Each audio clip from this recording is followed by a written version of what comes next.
Amedeo Ristei, direttore della Protezione Civile del Friuli Venezia Giulia, oggi nuovo tavolo di coordinamento per fare anche il bilancio della giornata operativa di ieri con l'ausilio di 100 vigili del fuoco volontari e del corpo fisso da Trento e Bolzano. Qual è il primo bilancio?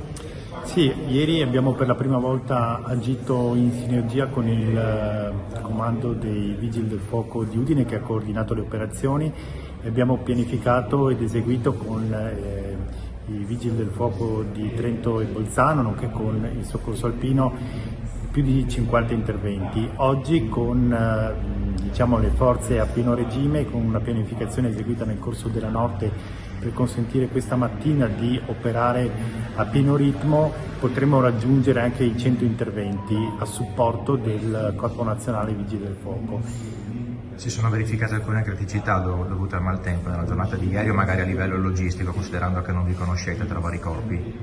No, tutto è filato liscio e c'è stata un'attenta pianificazione e quindi il lavoro è andato avanti al meglio, non ci sono stati particolari problemi.